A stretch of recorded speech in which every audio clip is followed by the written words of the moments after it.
ಹಾಲು ಮಾರಲು ಊರೂರಿಗೆ ಹೋಗುತ್ತಿದ್ದ ಕಲ್ಲಪ್ಪನ ಜೀವನದಲ್ಲಿ ನಡೆದ ಒಂದು ಘಟನೆ ಬಗ್ಗೆ ನಿಮಗೆ ಹೇಳ್ತೀನಿ. ಬೀದರ್ ಹತ್ತಿರದ ಹಳ್ಳಿಯೊಂದರಲ್ಲಿದ್ದ ಕಲ್ಲಪ್ಪ ತನ್ನ ಡಿಗ್ರಿಯನ್ನು ಮುಗಿಸಿದ ಬಳಿಕ ಯಾವುದೇ ಸರ್ಕಾರಿ ಹುದ್ದೆಗೆ ಸೇರದೆ ಮನೆಯಲ್ಲಿ ಇದ್ದ ಹೈನುಗಾರಿಕೆಯನ್ನು ವೃತ್ತಿಯಾಗಿ ಮಾಡಿಕೊಂಡಿದ್ದ. ಅವನು ಹೊಲಕ್ಕೆ ದಿನಾಲೂ ಹಾಲು ಕರೆದುಕೊಂಡು ಹೋಗಿ ಬರುತ್ತಿದ್ದ. ಆದರೆ ಅವನು ಹೀಗೆ ಹೋಗಿ ಬರಬೇಕಾದರೆ ಅವರ ಹೊಲದ ದಾರಿಯಲ್ಲಿಯೇ ಊರಿನ ಕೊನೆಯಲ್ಲಿ ಒಂದು ಮನೆ ಇತ್ತು. ಕಲ್ಲಪ್ಪ ದಿನಾಲೂ ಹೊಲಕ್ಕೆ ಹೋಗುವಾಗ ಬರುವಾಗ ತಪ್ಪದೆ ಇವರ ಮನೆ ಕಡೆಗೆ ನೋಡುತ್ತಿದ್ದ. ಅವನು ಹೀಗೆ ನೋಡಲು ಒಂದು ಕಾರಣವಿತ್ತು. ಅದೇನೆಂದರೆ ಆ ಮನೆಯಲ್ಲಿ ಇದ್ದ ಭಾಗ್ಯ ಕುಂಗುರು ಕೂದಲು, ಚಂದಿರನ ಮುಖ, ಚಿಕ್ಕ ಮೂಗು, ಹೀಗೆ ಹೇಳುತ್ತಾ ಹೋದರೆ ಪದಗಳೇ ಸಾಲದ. ಇವರನ್ನು ಇಡೀ ಊರೇ ನೋಡುತ್ತಿತ್ತು. ಊರಿನ ಹಿರಿಯರಿಂದ ಹಿಡಿದು ಯುವಕರು ಕೂಡ ಈ ಕಡೆಗೆ ನೋಡಿಯೇ ಸಾಗುತ್ತಿದ್ದರು. ಒಟ್ಟಾರೆ ಒಂದು ಚಾನ್ಸ್ ಸಿಕ್ಕರೆ ಸಾಕು ಅನ್ನುವಂತೆ ಇದ್ದರು. ಇನ್ನು ಕಲ್ಲಪ್ಪ ಹೊಲಕ್ಕೆ ಹೋಗಿ ಹಾಲು ಕರೆದುಕೊಂಡು ಬರಬೇಕಾದ ಇವರನ್ನು ನೋಡುತ್ತಿದ್ದ. ಇವರು ಕೂಡ ಮನೆಯಲ್ಲಿನ ಎಲ್ಲಾ ಕಸಗುಡಿಸಿ ಇವನು ಬರುವ ಹೊತ್ತಿಗೆ ಸರಿಯಾಗಿ ಹೊರಗೆ ಬಂದು ಅಂಗಳ ಕಸಗುಡಿಸುತ್ತಿದ್ದರು. ಅದೇ ಸಮಯಕ್ಕೆ ಬೆಳ್ಳಂಬೆಳಿಗ್ಗೆ ಸೌಂದರ್ಯವನ್ನು ನೋಡುತ್ತಿದ್ದ ಅವನು ನೋಡಿಯೂ ನೋಡದಂತೆ ಹೋಗುತ್ತಿದ್ದ. ಅವನು ನೋಡುವುದು ಅವರಿಗೆ ಗೊತ್ತಿತ್ತು. ಅವರು ಗೊತ್ತಿಲ್ಲದಂತೆ ಸುಮ್ಮನಿದ್ದರು. ಹೀಗೆ 3-4 ತಿಂಗಳು ಕಳೆದು ಇಬ್ಬರ ನಡುವೆ ಮಾತು ಇಲ್ಲದೆ ಒಂದು ತರಹದ ಪರಿಚಯವಾಗಿತ್ತು. ಕಣ್ಣಿನಲ್ಲೇ ಅವರ ಮಾತುಗಳು ನಡೆಯುತ್ತಿದ್ದವು. ಇನ್ನು ಕಲ್ಲಪ್ಪ ಕಾಲೇಜು ದಿನಗಳಿಂದ ತನ್ನ ಪಾಡಿಗೆ ತಾನು ಇದ್ದರೂ ಸಹಿತ ಹೊಲದ ಬೇಲಿಯಲ್ಲಿ ಹಳ್ಳದ ದಂಡೆಯಲ್ಲಿ ಆಗಾಗ ಜೋಡಿ ಹಕ್ಕಿಗಳನ್ನೂ ಕಂಡು ಅವನಿಗೆ ಏನೋ ಒಂಥರವಾಗುತ್ತಿತ್ತು. ಉಳಿದಂತೆ ಹೊಲದಲ್ಲಿ ಸಮಯ ಸಿಕ್ಕಾಗ ಸುಮ್ನೆ ಸಿನಿಮಾ ನೋಡುತ್ತಾ ಕಥೆಗಳನ್ನು ಓದುತ್ತಾ ಕೈ ಕೆಲಸ ಮಾಡುವ ಹವ್ಯಾಸವಿತ್ತು. ಇವನನ್ನು ಕಂಡು ನಿಜವಾಗಿಯೂ ಅವರು ಬೆರಗಾಗಿದ್ದರು. ಅವನು ಅಷ್ಟೇ ಅವರ ಅಂದವನ್ನು ಕಂಡು ಇವನು ಬೆರಗಾಗಿದ್ದ. ಕಾಲೇಜಿನಲ್ಲಿ ಕೂಡ ಇವರಂತೆ ಯಾರೂ ಇದ್ದಿರಲಿಲ್ಲ. ಹೀಗಾಗಿ ನೋಡಲು ಸುಂದರವಾಗಿದ್ದ ಇವರನ್ನು ಕಂಡು ಇವನು ಕಂಗಾಲಾಗಿದ್ದ. ಜೊತೆಗೆ ಅದಕ್ಕೆ ತಕ್ಕಂತ ಅಂದ ಸಾಕಷ್ಟಿತ್ತು. ಅವರು ಕಸಗೂಡಿಸುವಾಗ ಸೌಂದರ್ಯವನ್ನು ಹೊರಗಣ್ಣಿನಿಂದ ನೋಡುತ್ತಿದ್ದ ಅವನನ್ನು ಅವರು ಇವನ ಕಡೆ ನೋಡುತ್ತಿದ್ದದ್ದು ಇಬ್ಬರಿಗೂ ಗೊತ್ತಿತ್ತು. ಇನ್ನು ಅವರ ಸೌಂದರ್ಯವನ್ನು ಕಂಡು ಆಗಾಗ ಒಂದು ಸಣ್ಣ ನಗೆಯನ್ನು ಬೀರುತ್ತಿದ್ದ ಕಲ್ಲಪ್ಪ ಅವರನ್ನು ಮಾತನಾಡಿಸಬೇಕು ಎಂಬ ಆಸೆ ಇಟ್ಟುಕೊಂಡರು. ಧೈರ್ಯ ಸಾಲದೆ ಸುಮ್ಮನಾಗಿದ್ದ. ಹೀಗೆ ಇದ್ದಾಗಲೇ ಕಲ್ಲಪ್ಪ ಒಂದು ಉಪಾಯ ಮಾಡಿದ. ಅದೇಂದರೆ ತನ್ನ ಮೊಬೈಲ್ ನಂಬರ್ ಹಾಳೆಯಲ್ಲಿ ಬರೆದು ಅವರು ನೋಡುವಾಗಲೇ ಅವರ ಮನೆಯ ಮುಂದೆ ಎಸೆದ. ಅವನು ಹಾಳೆ ಎಸೆದನ್ನು ಅವರು ನೋಡಿದರು. ಎಂದಿನಂತೆ ಕಸಗೂಡಿಸಿ ಬಿಟ್ಟಿದ್ದರು. ಇನ್ನು ಇವನು ಫೋನ್ಗಾಗಿ ಕಾಯುತ್ತಿದ್ದರೂ ಕೂಡ ಅವರಿಂದ ಒಂದು ಕಾಲ್ ಕೂಡ ಬಂದಿರಲಿಲ್ಲ. ಹೀಗೆ 2 ದಿನಗಳ ನಂತರ ಅವನು ಮತ್ತೊಮ್ಮೆ ಹಾಳೆಯಲ್ಲಿ ನಂಬರ್ ಬರೆದು ಆ ಚೀಟಿಯನ್ನು ಅವರ ಮನೆ ಮುಂದೆ ಎಸೆದ. ಈ ಬಾರಿ ಅವರು ನೋಡಿದರು. ಆದರೆ ಅದನ್ನು ತೆಗೆದುಕೊಳ್ಳಬೇಕೋ ಬೇಡವೋ ಎಂಬ ಗೊಂದಲದಲ್ಲಿದ್ದರು. ಯಾರೂ ಇಲ್ಲವೆಂದು ಖಚಿತವಾದ ಬಳಿಕ ಅದನ್ನು ಒಳಗೆ ಇಟ್ಟುಕೊಂಡರು. ಹೀಗೆ ಇಟ್ಟುಕೊಳ್ಳುವಾಗ ಅವರು ಕಸಗುಡಿಸುತ್ತಿದ್ದರು.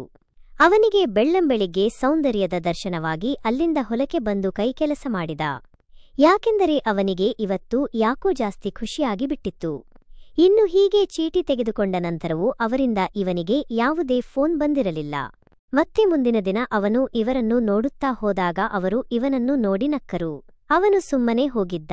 ಇದರಿಂದ ಅವರಿಗೂ ಗೊಂದಲವಾದಂತೆ ಆಗಿತ್ತು. ಅದೇ ದಿನ ಅವನು ಹಾಲು ತರಲು ಹೋದಾಗ ಹೊಸ ನಂಬರ್ನಿಂದ ಅವನಿಗೆ ಫೋನ್ ಬಂದಿತ್ತು.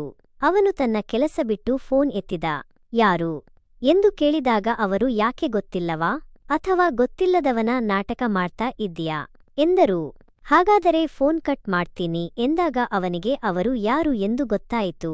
ಆಗ ಅವನು ಇಲ್ಲ ಹಾಗಲ್ಲ, ಹಾಲು ಕೊಡೋಕೆ ಬೇರೆ ಬೇರೆ ಮನೆಗೆ ಹೋಗ್ತೀನಿ, ಯಾರಾದರೂ ಜಾಸ್ತಿ ಬೇಡಿದರೆ ಅವರ ಪೈಕಿ ಯಾರಾದರೂ ಕಾಲ್ ಮಾಡಿರಬಹುದು ಎಂದ.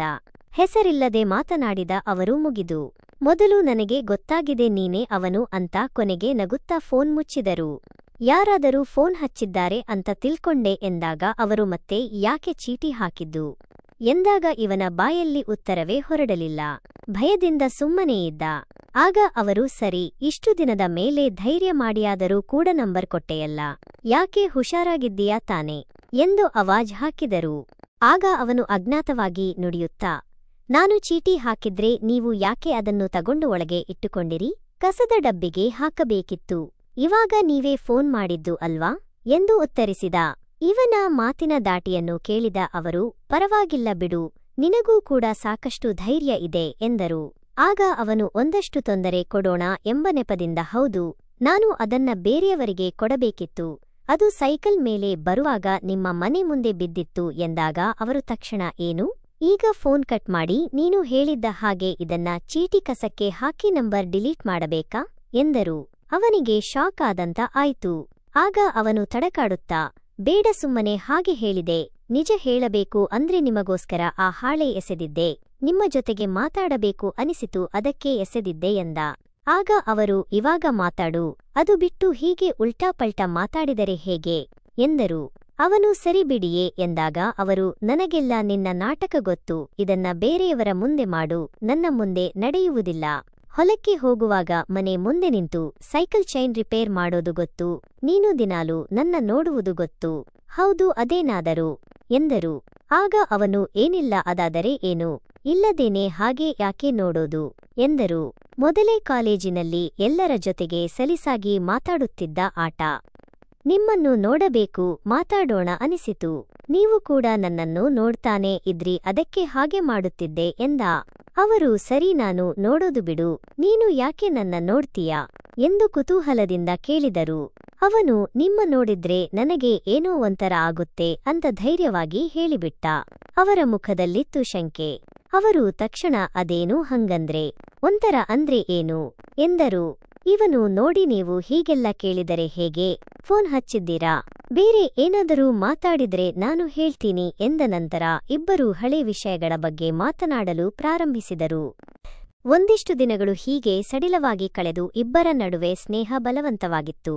ಇನ್ನು ಊರಿನ ಕೆಲವೊಮ್ಮೆ ಕೆಲಸದ ಹೊರತಾಗಿ ಆತ ಅವರ ಮನೆಯ ಮುಂದೆ ಓಡಾಡುತ್ತಿದ್ದ. ಅವರನ್ನು ನೋಡುವುದು ಎಂದರೆ ಅವನಿಗೆ ಖುಷಿಯೂ ಖುಷಿ. ಅವರನ್ನು ನೋಡುವುದೇ ಅವನಿಗೆ ಸೌಭಾಗ್ಯವಾಗಿತ್ತು. ಯಾಕಂದರೆ ಊರಿನ ಎಲ್ಲರ ಪೈಕಿ ಇವನಿಗೆ ಮಾತ್ರ ಅವರೊಂದಿಗೆ ಮಾತಾಡುವ ಅದೃಷ್ಟ ಸಿಕ್ಕಿತ್ತು. ಅವರು ಕೂಡ ಪೈಲ್ವಾನ್ನಂತೆ ಇದ್ದ ಇವನನ್ನು ನೋಡುತ್ತಾ ನಗುತ್ತಿದ್ದರು. ಹೀಗೆ ಕೆಲವು ದಿನಗಳವರೆಗೆ ಬೇರೆ ಬೇರೆ ಘಟನೆಗಳು ನಡೆಯುತ್ತಲೇ ಇತ್ತು. ಇವನ ಮುಖದಲ್ಲಿ ಅವನ ಕನಸು ಏನು ಎಂಬುದು ಅವರಿಗೆ ನಿಧಾನವಾಗಿ ತಿಳಿಯುತ್ತಿತ್ತು. ಅವರು ಮನೆಯಲ್ಲಿದ್ದಾಗ ಹಸಿವಿನಿಂದ ಬೇಸತ್ತು ಕೈಕೆಲಸ ಮಾಡುತ್ತಿದ್ದವರು. ಇವರಿಗೂ ಯಾರೂ ಇರಲಿಲ್ಲ, ಅವನಿಗೂ ಯಾರೂ ಇರಲಿಲ್ಲ. ಹೀಗೆ 5-6 ತಿಂಗಳು ಕಳೆದವು. ಇವರ ಹೊಲ ಮತ್ತು ಕಲ್ಲಪ್ಪನ ಹೊಲ ಪಕ್ಕದಲ್ಲೇ ಇದ್ದದ್ದು. ಆಗ ಅವರು ಹೊಲಕ್ಕೆ ತಿರುಗಾಡಿ ಹೋಗಿ ಅವನನ್ನು ದೂರದಿಂದಲೇ ನೋಡುತ್ತಾ ಕುಳಿತಿದ್ದರು.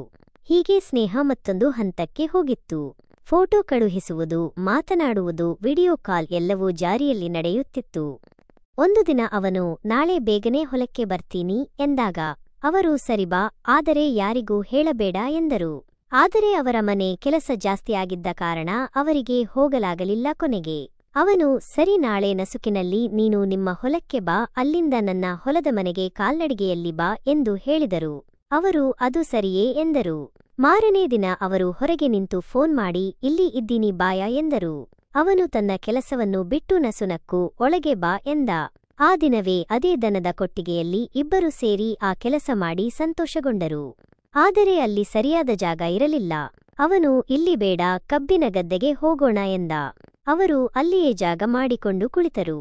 ಆ ಸಮಯದಲ್ಲಿ ಅವರು, ಇಷ್ಟು ಉದ್ದ ಕಬ್ಬು ಬೆಳೆ ಬೆಳೆಸಿದ್ದೀಯಾ, ಏನಾದರೂ ಗೊಬ್ಬರ ಹಾಕಿದ್ದೀಯಾ ಎಂದು ಕೇಳಿದಾಗ ಅವನು ಯಾವುದನ್ನು ತಲೆಗೆ ಹಾಕದೆ ತನ್ನ ಕೆಲಸವನ್ನು ಮುಂದುವರಿಸಿದ. ಅವರು ಅವನ ಕಾರ್ಯಶೀಲತೆಯನ್ನು ನೋಡಿ ಗಾಬರಿಯಾದರು. ಪೈಲ್ವಾನ್ನಂತಹ ಅವನು ಕಬ್ಬಿನ ಗದ್ದೆಯಲ್ಲಿ ಮನಬಂದಂತೆ ಕೆಲಸ ಮಾಡುತ್ತಿದ್ದ. ಹೀಗೆ ಅದೆಷ್ಟು ದಿನಗಳು ಅವರು ಅದೇ ಗದ್ದೆ ಮತ್ತು ಧನದ ಕೊಟ್ಟಿಗೆಯಲ್ಲಿ ಒಂದಾಗಿ ಕಾಲ ಕಳೆಯುತ್ತಿದ್ದರು. ಆದರೆ ವಿಧಿಯಾಟ ಎಂಬಂತೆ ಅವರ ಮನೆಯವರು ಒಮ್ಮೆ ಇವರನ್ನು ಅಚಾನಕ್ಕಾಗಿ ನೋಡಿಬಿಟ್ಟರು. ನಂತರ ಸಂಭವಿಸಿದದ್ದು ದುರಂತ. ಅವನು ಊರನ್ನೇ ಬಿಟ್ಟು ಹೋಗಬೇಕಾಯಿತು. ಆದ್ದರಿಂದ ಈ ಕಥೆಯನ್ನು ನಾವು ಗಂಭೀರವಾಗಿ ನೋಡದೆ ಕೇವಲ ಒಂದು ಕಥೆಯಂತೆ ನೋಡಿಬಿಟ್ಟು ಬಿಡೋಣ. ಏಕೆಂದರೆ ಪ್ರತಿಯೊಂದು ಘಟನೆಯೂ ಚೆನ್ನಾಗಿ ಅಂತ್ಯವಾಗುವುದಿಲ್ಲ. ಕೆಲವೊಮ್ಮೆ ಇವು ನಮಗೆ ಪಾಠವಾಗಿ ಉಳಿಯುತ್ತವೆ. ನಾವು ಜೀವನದಲ್ಲಿ ಮುಂದೆ ನಡೆಯುವಾಗ ಹೀಗೆ ಕಥೆಗಳನ್ನು ಓದಿ ಸ್ಫೂರ್ತಿ ಪಡೆಯಬೇಕು. ಫ್ರೆಂಡ್ಸ್, ಈ ಕಥೆ ಇಷ್ಟವಿದ್ದರೆ ದಯವಿಟ್ಟು ಲೈಕ್ ಮಾಡಿ, ನಮ್ಮ ಚಾನೆಲ್ ಸಬ್ಸ್ಕ್ರೈಬ್ ಮಾಡಿ. ಇನ್ನಷ್ಟು ಕಥೆಗಳಿಗಾಗಿ ಕಾಯಿರಿ. ಧನ್ಯವಾದಗಳು.